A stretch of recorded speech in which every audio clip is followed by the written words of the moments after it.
সেই রাধা চরণ বড় দুর্লভ। কোটি কোটি সাধ্য সাধনা হলে তবে রাধা চরণ দর্শন হয়। ওই জন্য যাদের ঘরে বিগ্রহ আছে প্রত্যেকের বলে যাই রাধা চরণ সে যাই পড়াও, শাড়ি পরাও আর যেমন ঘাগরা পরাও, যাই পরাও, কিন্তু রাধা চরণ সর্বদাই ঢেকে রাখবে। কিন্তু গোবিন্দ চরণ যেন দর্শন হয়। আর বিগ্রহ দর্শন করতে গেলে একটা কথা মনে রেখো মা, সর্বাগ্যে ভগবানের চরণ দর্শন করবেন। আমরা অনেকে বার ব্রত উপবাস করি, ডালাটা দিয়ে নিবেদন করলাম, ভগবান কি কোনোদিন তোমার ডালার দিকে দেখে? কখনো দেখেনি। তাহলে ডালা যখন ভগবানকে দেবে, নিবেদন যখন করবে, তোমার লক্ষ্যটা যেন ভগবানের চরণে থাকে। চরণ দর্শন করবে, তারপরে কোটি দেশ দর্শন করবে, তারপরে ভগবানের বদন দর্শন করবে। কোনোদিন ভুল করে সরাসরি ভগবানের বদন দর্শন করতে নাই। আর ভগবানের যদি দর্শন এইভাবে করো, তাহলে ভগবান তোমার কি দেখবে? কি গো, ভালো ভালো খেতে দিয়েছে ওইগুলো দেখবে না? তাহলে কি দেখবে? ভক্তের নয়নের দিকে ভগবান তাকাইছে, ও যে ভক্ত বড়,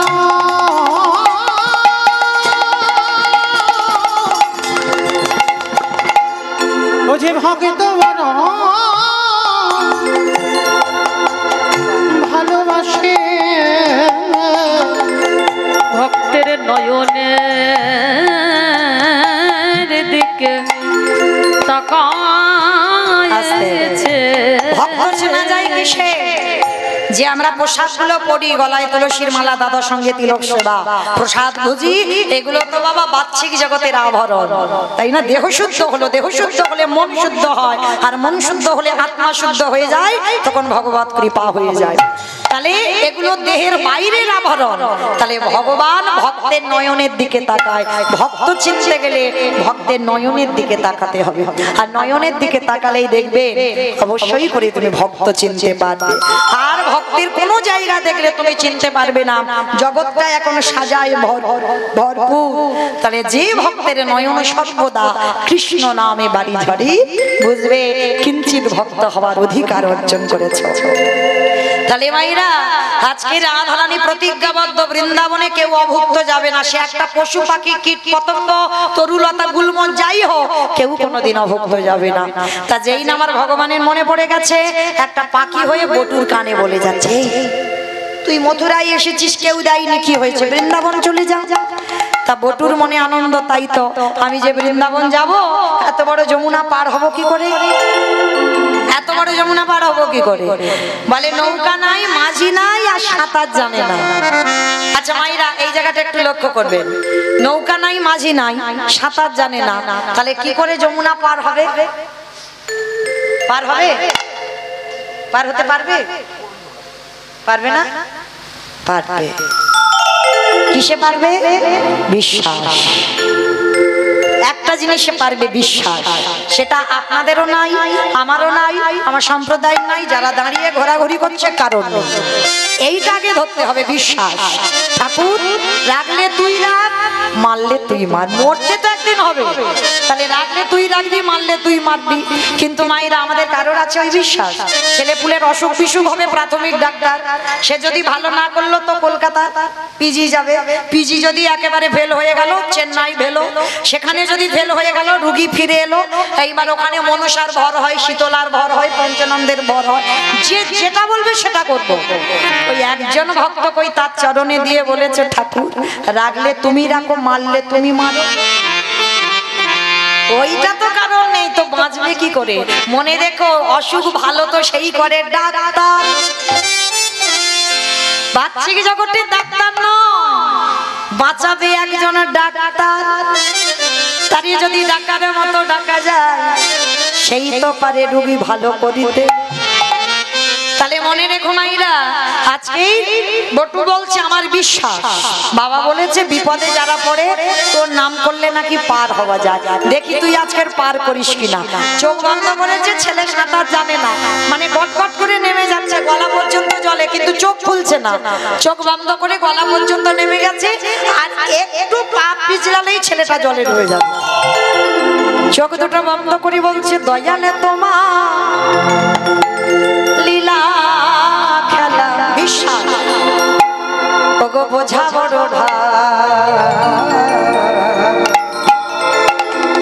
দিনের বন্ধু করুণা সিন্ধু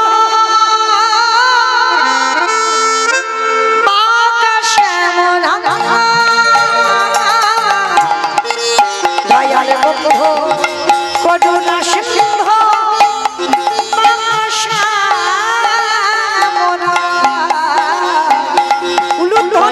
তোমার লীলা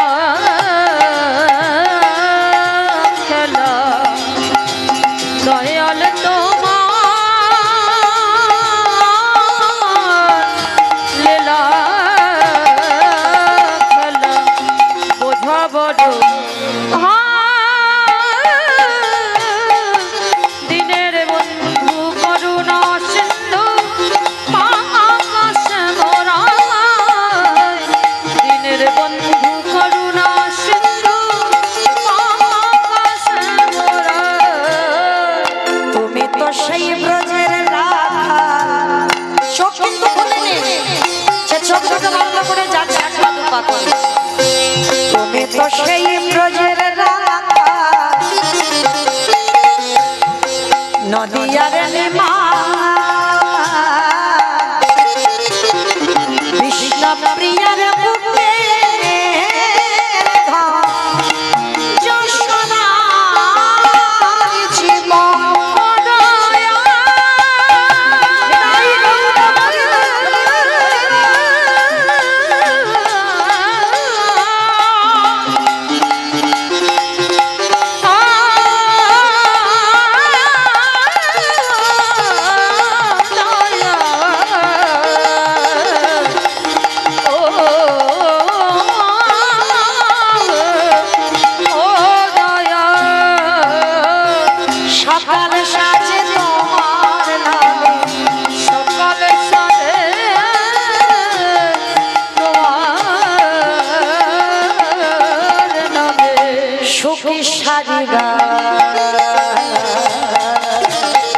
দয়াল বন্ধু করুণা দয়াল বন্ধু করুণা সিন্ধু আকাশ মোরা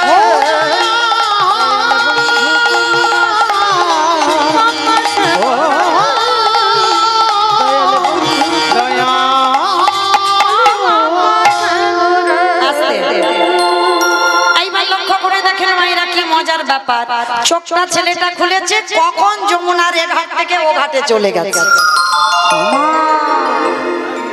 এত বড় যমুনা নদী পার হয়ে গেল কৃষ্ণ তোর এত অহিতুকি কৃপা মা পূর্ণমাসীর ঘরে চাল ডাল সবজি যা যা লাগে পুটলি ভর্তি করে ছেলেটার মাথা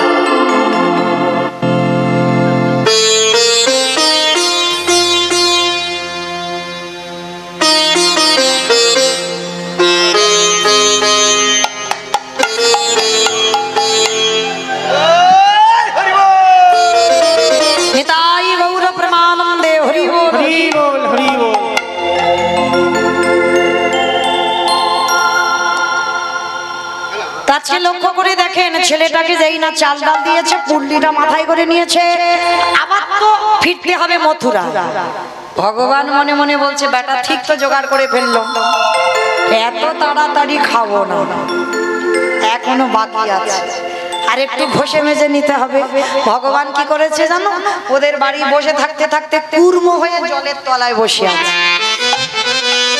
আমাইরা কুর্ম মানে কি গো কুমির কচ্ছপ বাহ কুর্ম মানে কচ্ছপ ভগবান একবার কচ্ছপ হয়েছিল জানো তো ওই জন্য কচ্ছপ টচ্ছপ খেতে নেই ভগবান একবার কচ্ছপ হয়েছিল খাও না তো কেউ ভগবান একবার মৎস্য হয়েছিল ওই জন্য মাছও খেতে নেই খাও না তো কেউ খাও আমি বারণ করছি না কিন্তু যেমন পিস পিস করে তেলে ভাজছো তোমারও পিস পিস করে তেলে ভাজা হবে তো আছে ভগবান কচ্ছপ হয়ে জলের তলায় বসে আছে তো বটু তো জানে না চাল ডালটা নিয়ে নাচতে নাচতে নাচতে নাচতে একেবারে পর তো পর বাবা কচ্ছপের পিঠে পা পড়ে আর যারা কচ্ছপ দেখেছো না, কচ্ছপের পিঠটা দেখেছো পিছন, আমার ভগবান আজ ভক্তির লাগি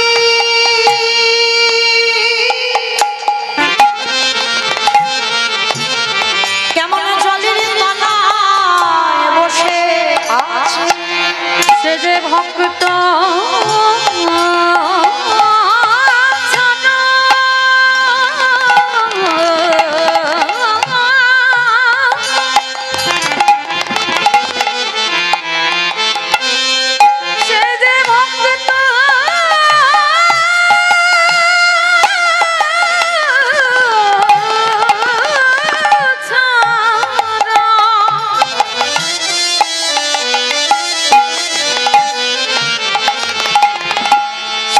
ভক্ত ছাড়া কিছু জানে না। এইবার ছোট্ট ছেলেটা কি করেছে বাবা, ওই যেই না কচ্ছপের পিঠে পাটা দিয়েছে, পা পিছলে ছেলেটা একেবারে যমুনার জলে। যদি বা চাল লাল পেল, পুটলিটা নিয়ে ছেলেটা জলে পড়ে গেছে। আর যেই পড়ে গেল, ভগবান তো ওদেরই বাড়িতে বৈষ্ণব সেজে আছে, সঙ্গে সঙ্গে চাল ডালের পুটলিটা খেয়ে ফেলে। এইবার দেখ কেমন লাগে, বড্ড আমার জন্য সেবা দিবি, সবকিছু খেয়ে ফেলেছে। এইবার ছোট্ট ছেলেটা কেঁদে উঠলো, মা তোর এত লোক, আমার বৈষ্ণব সেবার চাল ডাল তুই খেয়ে নিলি, ঠিক আছে এবার আমার জীবনটা তোর খেতে হবে, তৈরি হ। যেই না বাবা জীবনটা নেবে বলে আমার ছোট্ট বটু এক পা দুপা করে জলে নামছে, এক্ষুনি আমি তোর জলে প্রাণ ত্যাগ করব। ভগবান ওদেরই বাড়িতে বসে বসে ভাবছে, হায় হায় হায় হায়, ছেলেটা যদি মরে যায় আমাকে তো ভগবান বলবে না, তাহলে বাঁচাতে হবে। কিন্তু কি করে বাঁচাবো, কি করে বাঁচাই, কি করে বাঁচাই, কি করে হয়েছে, ওরই বাবাকে ডেকেছে, মণিবাব তুমি কেমন বাবা, ছেলেটা সেই যে দুপুরবেলা ভিক্ষায় গেল, এখনো ফিরছে না, তুমি খোঁজ খবর নেবে না? তাই তো বাবা মনে মনে ভাবছে, ছেলের এত তো দেরি হওয়ার কথা নয়, তাহলে এত দেরি হচ্ছে কেন, দাঁড়াও একবার দেখে আসি। ঠিক আছে বাবা আপনারা একটু বসেন, আমি দেখি ছেলেটা কোথায়। শোনো, তোমার ছেলে মনে হচ্ছে যমুনার পাড়ে খেলছে। কিরম বদমাস দেখেছো, মানে একবার করে ভক্তরে ঠেলে দিচ্ছে বিপদের মুখে, আর একবার করে বাঁচাচ্ছে। আর বাবা ছুটে গেল যমুনার ঘাটে, গিয়ে দেখলো ছেলেটা গলা পর্যন্ত জলে নেমে আছে। এই বোকা, আগে শিগগিরই ওঠ, সাঁতার জানিস না তুই, জলে নেমেছিস কেন, সর্বনাশ, আর একটু গেলে তো তুই জলে ডুবে যাবি, আগে ওঠ বলছি। মরা হলো না, মৃত্যুটা তো খুব কঠিন মা, বেঁচে থাকাটা সোজা, মৃত্যুটা কঠিন। মরি বললে মরা হবে না, কি মাইরা মরি বললে মরা হবে? আমি যদি বলি এক্ষুনি এখনই আমি মরবো, মরতে পারবো? পারবো? বলে হ্যাঁ পারা যাবে। কেন, একটু বিষ খেয়ে নিলেই তো মরে যাবে। বলে না, খাও খাও, একটু আড়ালে গিয়ে খাও, আর কেউ যদি দেখে ফেলে, একবার যে খাবে দ্বিতীয়বারে আর খাবে না, মানে একবার হাসপাতাল থেকে ফিরে এলে আর খাবে না, তাই না? তাহলে ভাইরা মরি বললে মরা হবে না, ওই জন্য বলছে কে যে কিভাবে মরবে জগতে কেউ জানে না, কেউ বলতে পারবে না এখানে। ওই জন্য শাস্ত্র বলছে কেউ খাইয়ে মরে, কেউ খাইয়ে মরে, কেউ নিয়ে মরে, কেউ দিয়ে মরে, কেউ শুনে মরে, কেউ দেখে মরে, কেউ বলে মরে, কেউ ভালোবেসে মরে। এই যা যা কথাগুলো বলছি, একটা কথা গ্রন্থের বাইরে নেই বাবা, সব গ্রন্থের ভিতরে আছে, একটা আজে বাজে কথা নয়। কারো জানা থাকলে বলতে পারবেন। কেমন খেয়ে মরেছিল কে, খেয়ে মরেছিল কে, কারো জানা থাকলে বলো। বকাসুর, বকাসুর খেয়ে মরেনি, কৃষ্ণ গোষ্ঠে গেল, এমন করে গিলে খেলো একেবারে হরিবোল হয়ে গেল বকাসুর। আর পরেরটা সবাই পারবে, খাইয়ে মরেছিল কে, পুতনা। একটু ভাবতে হবে, শুধু যে আমার মুখের দিকে তাকিয়ে থাকলে হবে না, একটু শাস্ত্র চিন্তা করতে হবে। তাহলে পুতনা খাইয়ে মরেছিল, 6 দিনের ছেলে কৃষ্ণ স্তনে বিষ মাখালো, আর এমন করে টান দিল হয়ে গেল পুতনা হরিবোল। তাহলে খেয়ে মরল বকাসুর, খাইয়ে মরল পুতনা। নিয়ে মরেছিল কে, আমি অপশন দেব, আপনারা খুঁজে বের করবেন। রামায়ণ নিয়ে মরেছিল, ভাবো পেয়ে যাবে। রাবণ নিয়ে মরেছিল রাবণ, সীতা নিল, 1 লক্ষ ছেলে 16 লক্ষ নাতি, বংশে বাতি দেওয়ার মতো কেউ ছিল না। তাহলে নিয়ে মরলো না? আমি তো অপশন দিলাম রামায়ণ, তাই না? তাহলে খেয়ে মরলো, খাইয়ে মরলো, নিয়ে মরলো, দিয়ে মরেছিল কে? অপশন মহাভারত। দিয়ে মরেছিল কর্ণ, বন্ধ করো। দিয়ে মরেছিল কর্ণ, কবচ কুণ্ডল দিল বলেই তো কর্ণ বধ হলো, না হলে হতো না। তাহলে খেয়ে মরলো, খাইয়ে মরলো, নিয়ে মরলো, দিয়ে মরলো। শুনে মরেছিল কে? মহাভারত। না, শুনে মরেছিল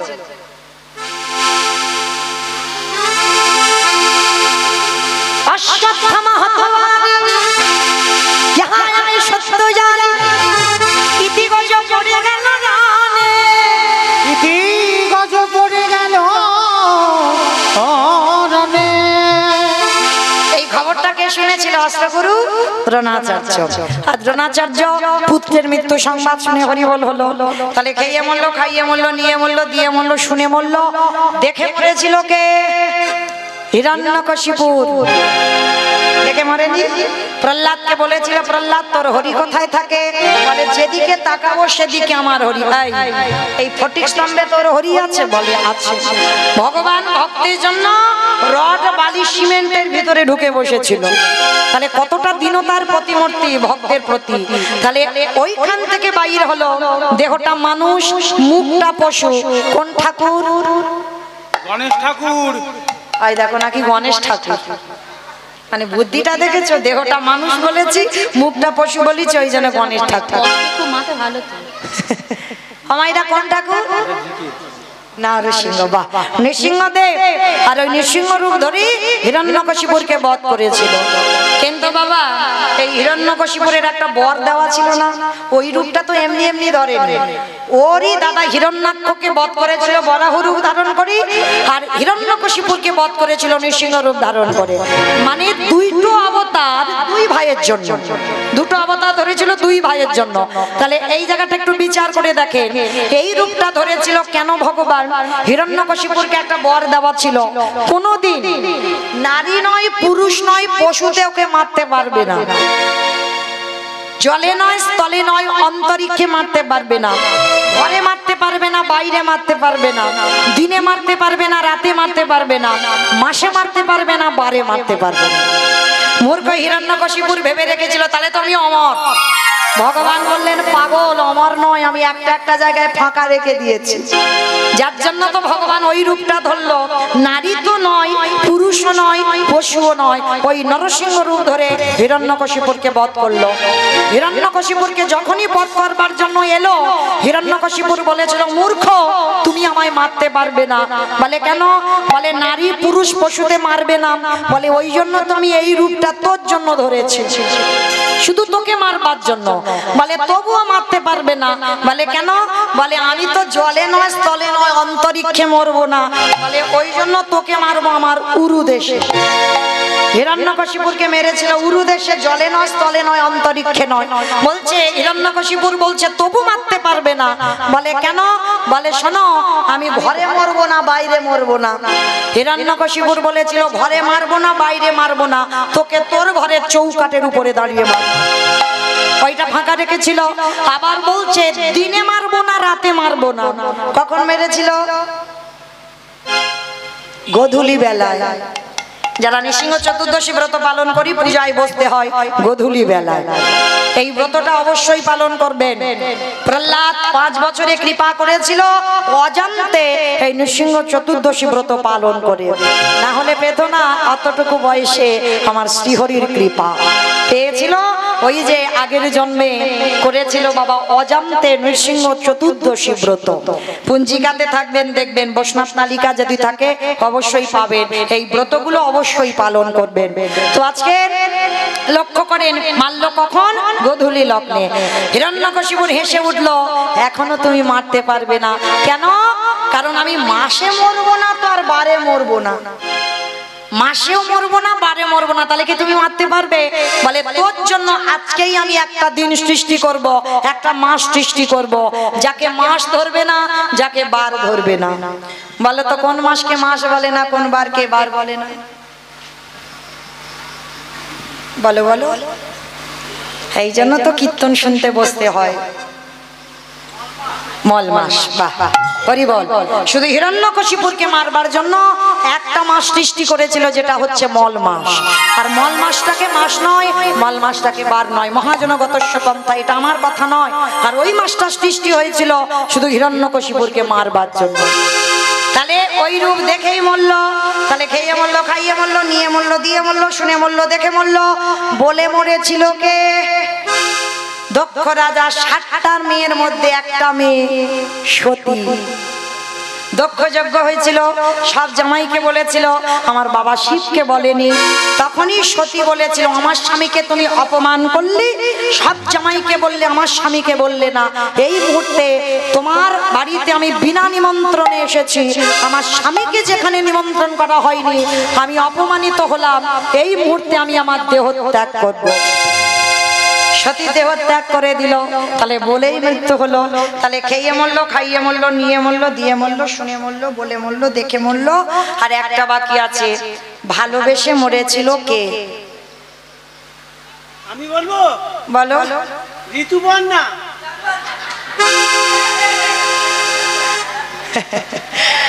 আমি বলেছি গ্রন্থের বাইরে একটা কথা যেন না যায়।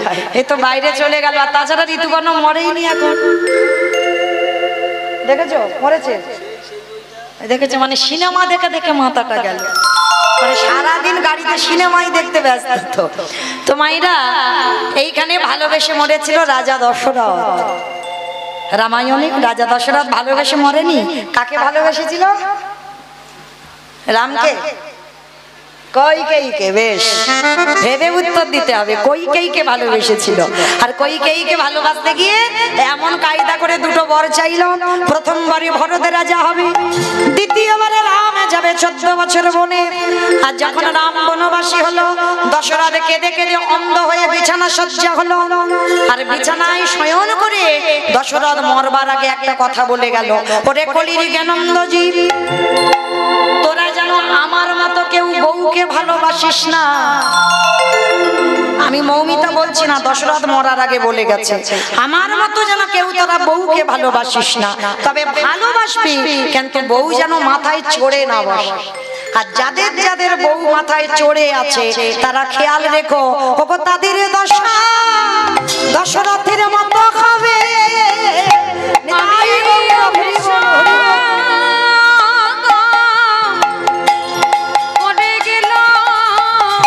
বলে তাদের দশা দশরথের মতো হবে। আস্তে, আমার ফিরে আসেন লীলায়। কোথায় ছিলাম? বাড়িতে। দেখেছো নাকি নিতাইয়ের বাড়ি ছিল? ভালো যত্ন পেয়েছে তো, ওই জন্য বুঝতে পারছি। লীলাতে কোথায় ছিলাম? আমি তো ভুলিয়ে ফেলেছি। বাহ, বেশ কীর্তন শুনছে তাহলে। তাহলে ছিলাম যমুনার ঘাটে। ছেলেটা মরতে গেল, মরা হলো না, বাবা ডাক দিল। আর যেই বাবা ডাক দিল, ছেলেটা উঠে এসেছে। বাবা বলছে, হ্যাঁ রে খোকা, কি করে সেবার ব্যবস্থা করব? বাবা, ওই যে দেখা যাচ্ছে একটা মুদির দোকান, ওই দোকানে গিয়ে কিছু জিনিস চুরি করে। চুরি? হ্যাঁ রে বাবা, চুরি মানে তো মহাপাপ।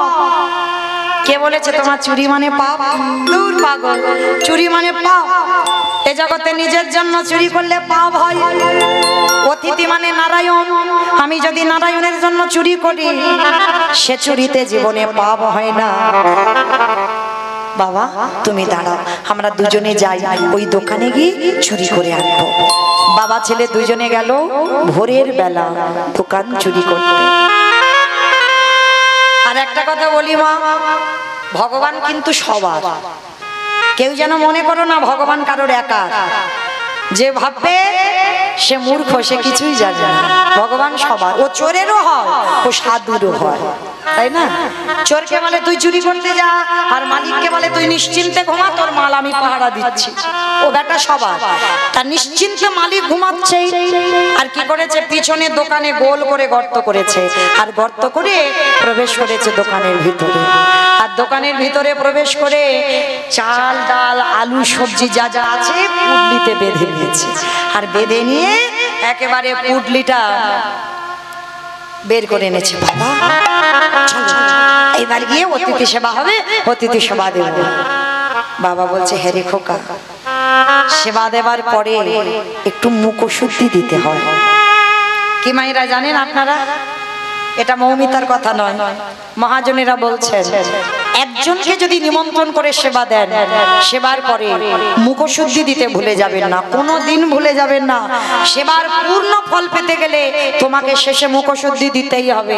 যেমন ভগবানের প্রিয় মুখশুদ্ধি হলো হরিতুকি। আর আমরা কি করি, আগে সব লোকেরা পান খেত, এখন আর সবাই পান খায় না। ওটা বাংলাদেশে গেলে দেখতে পাবেন, মানে এত পানের বাজার, সবাই সে হিন্দু বলো মুসলমান বলো সর্বক্ষণ পান চিবাতেই আছে। হ্যাঁ, তো আমাদের এখন আর অত পান কেউ খায় না বাবা। জোমান পান মশলা, এলাচ, লবঙ্গ, মৌরি, এগুলো হচ্ছে মুখশুদ্ধি। আর সেবার পর এইগুলো না দিলে পূর্ণ সেবার ফল পাওয়া যাবে না। আজকের বটুকে বলছে হ্যাঁ রে খোকা, চাল ডাল তো দিলি, জানা বাবা আর একবার দোকানে গিয়ে তুই একটা হরিতুকি নিয়ে আয়। কেন বাবা বলবে, আর কেন ছেলেটা আবার দোকানে যাবে? বাবার কথা রাখতে প্রবেশ করলো দোকানের ভিতরে। ভগবান মনে মনে চিন্তা করলো, বটু এই তো সুযোগ, প্রথম পরীক্ষাটা করেছে, তোর রূপ ধরে গোটা মথুরার লোকের কাছে মার খাইয়েছি। কি মায়েরা মনে পড়ছে?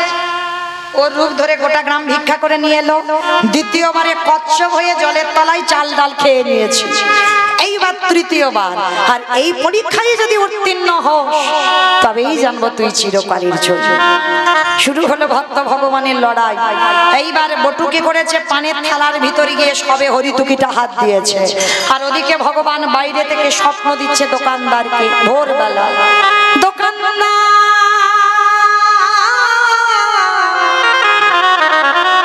তুমি অমন করে কালে নিদ্রায় ঘুমায়ো না, তুমি চেয়ে দেখো তোমার মুদি দোকানে কেমন চুরি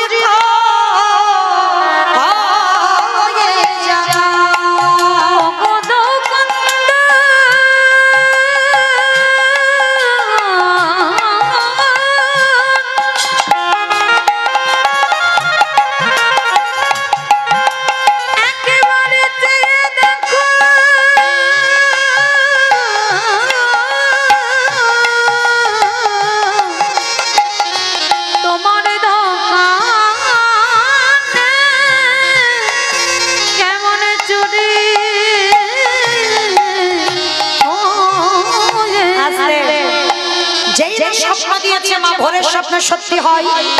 এইবার দোকানদার স্বপ্ন দেখেছে, আর ওইদিকে বটু হরিতুকিটা নিয়ে সবে একটা পা তুলেছে, আর পাটা লেগে পানের থালাটা দোকানের ভিতরে উল্টে পড়ে গেছে। দেখি দোকানে একটা ঝনাত করে আওয়াজ হলো না, আর আমি ভোরের বেলা স্বপ্ন দেখলাম আমার দোকান চুরি হচ্ছে। আরে চোর চোর চোর চোর চোর বলে দোকানদার দোকানে ঢুকছে, আর কান্না প্রাণের ভয় হয়। সবে বটু হরিতুকিটা নিয়ে গর্ত দিয়ে মাথাটার দুটো হাত সবে বের করে, আর সব দেহটা দোকানের ভিতরে পড়ে রইল। পিছনে দোকানদার এসে ছোট্ট বটুর পা দুটোকে চেপে জড়িয়ে ধরল। বাবাকে বুঝতে দিল না যে বাবা আমি ধরা পড়ে গেছে। হাসি মুখে হরিতুকিটা বাবার হাতে দিয়ে বলছে, বাবা যাও, তুমি তো চিন্তা করছিলে কি করে বৈষ্ণব সেবা হবে, যাও তুমি ততক্ষণে গিয়ে রান্না বসাও, আমি যাচ্ছি একটু পরে। যতই হোক বাবা তো, এই পৃথিবীতে যারা বাবা হয়েছে তারা জানে। ছেলেটার হাত দুটো বাইরে, মাথাটা বাইরে, দেহটা দোকানের ভিতরে, শরীর থেকে দরদর করে ঘামছে। বাবা বলছে হ্যাঁ রে খোকা, সত্যি করে বল না বাবা তোর কি হয়েছে? তুই তো কোনোদিন এমন ঘামিস না, তবে আজকের এত ঘামছিস কেন বাবা? আচ্ছা মায়েরা বলো তো দেখি, আগে সন্তানের মঙ্গল অমঙ্গল কে বুঝতে পারে? সবার আগে কে বুঝতে পারে সন্তানের অমঙ্গল হবে না মঙ্গল হবে? মা। এই মা ডাকটা খুব ছোট ডাক, জানো মা? মা নামে সুদা ঝরে। মা নামে সুদাক্ষরে, মা বড় সুদার সমান, ডাকেলে জুড়াই আইসে পড়ে। মা ডাকার সঙ্গে সঙ্গে হৃদয়টা দূরে যায়।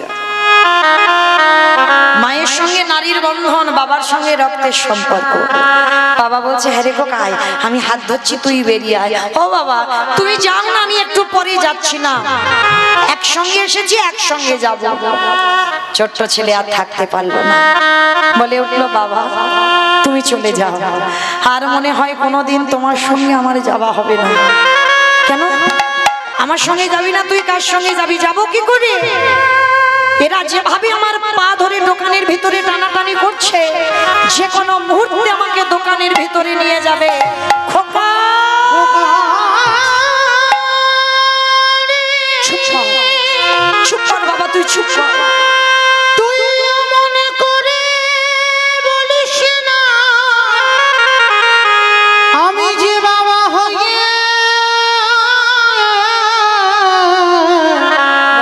সহিতে পারব না। ওরে আমি তোকে আগেই বলেছিলাম তুই পারবি না, তবু আমার কথা শুনলি না, তুই চুরি করতে গেলি। এতদিন পরে সবাই আমাকে বলবে আমি চোরের বাবা।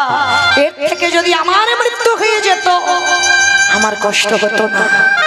বাবা একটা কথা বলবো, কাল সকালে যাতে কেউ জানতে না পারে আমি তোমার ছেলে, তুমি আমার বাবা, একটা কাজ করবে। বল বাবা বল, তুই যা করতে বলবি আমি তাই করবো, বল কি করতে হবে? বাবা যাতে কেউ না জানে এই যে আমার মাথাটা বাইরে আছে, ওই যে অস্ত্রটা মাটিতে পড়ে আছে, তুলে না, তুলে নিয়ে একটা কাজ করো, ওই ধারালো চকচকে অস্ত্রটা দিয়ে আমার মস্তকটাকে তুমি ছেদন করে নিয়ে পালিয়ে যাও। খোকা খোকা চুপ কর, যা বলার বলেছিস খবরদার। ওরে ছোট মুখে যেটা এলো মুখে বলে দিবি।